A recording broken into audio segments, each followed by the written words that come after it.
Trench Pilgrims seek atonement in the ways of war, often throwing themselves against the enemies of heaven with any type of weapon they can muster. On the tabletop, they can be a feared enemy, or in the hands of a capable general, an iron fist. Let's talk about how to get started with Trench Pilgrims. I'm Jimmy, and you're watching Trench Crusade on Miniature Game Montage.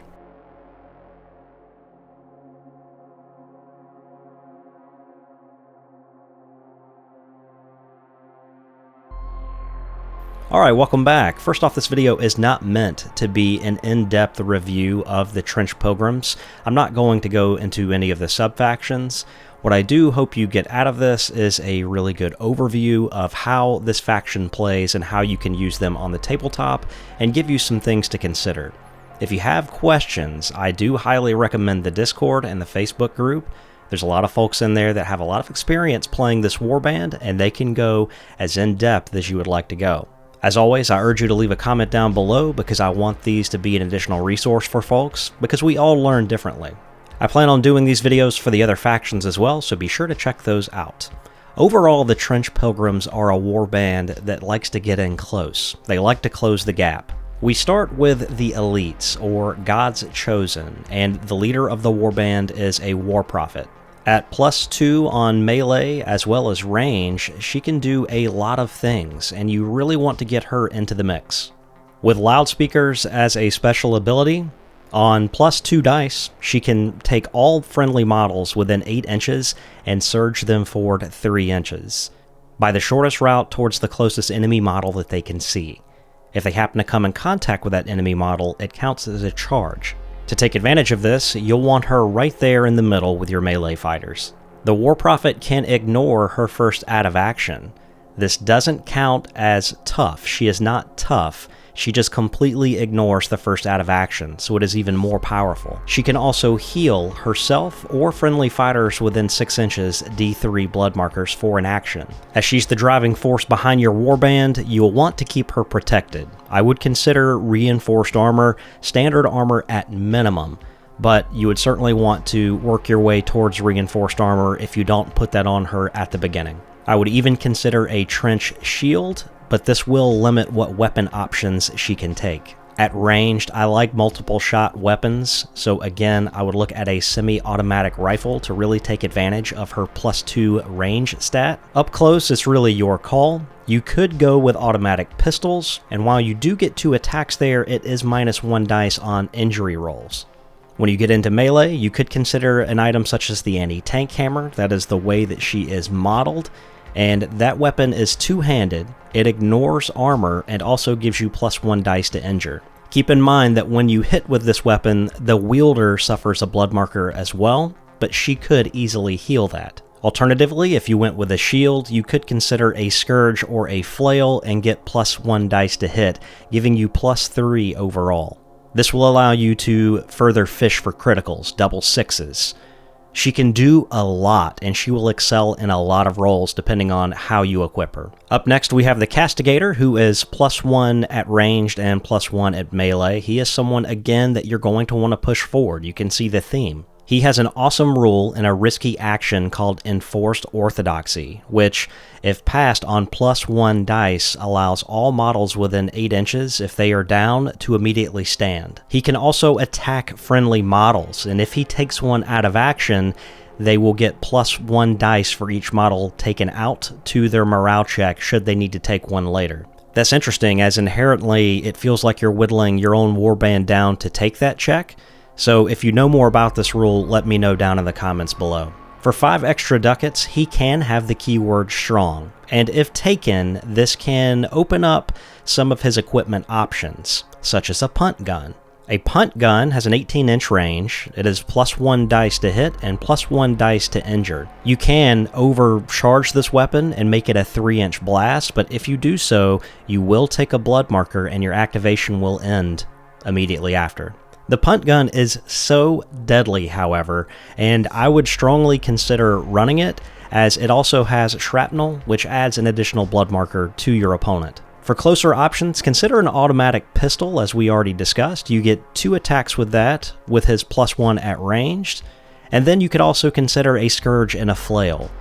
For armor, I think Standard does a good enough job for this guy, but you could also consider a trench shield based on the way that the character is modeled. Next up, let's talk about the Communicant, and what a wrecking ball this character can be. At -3 ranged, we can go ahead and toss that out the window.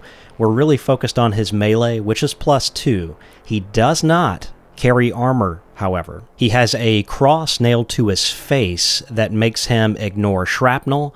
He ignores gas and makes any gas rolls at -1 to injure, and he also ignores fear. He's strong, he's tough, he can remove 1 blood marker per activation through the miracle of regeneration. He can also act as a bodyguard for fighters that he is within 1 inch of.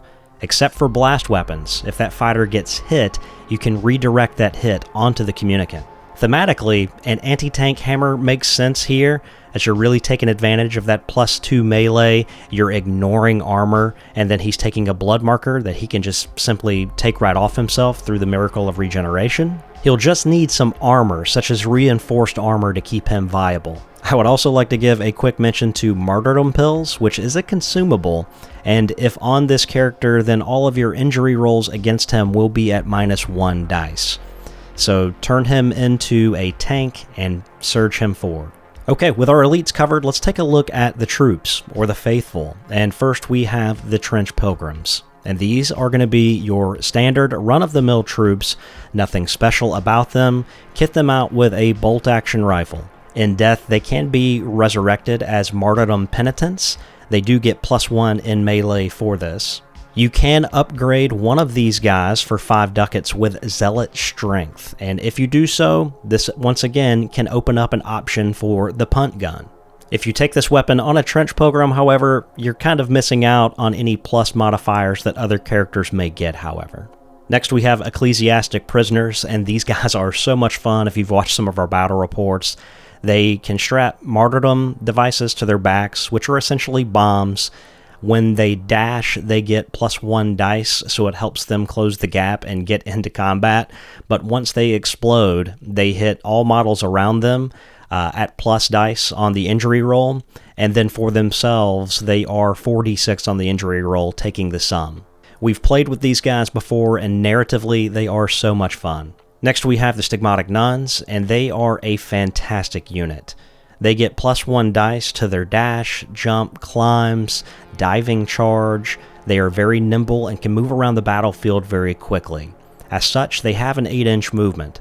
They get +1 in ranged and +1 in combat, making them a bit able to do both things. I do like having standard armor on them to give them some kind of defense. For offense, I do like the Warcross that you can get for this faction, and it does have an 8-inch range, but it does not suffer any penalties for long range when shooting.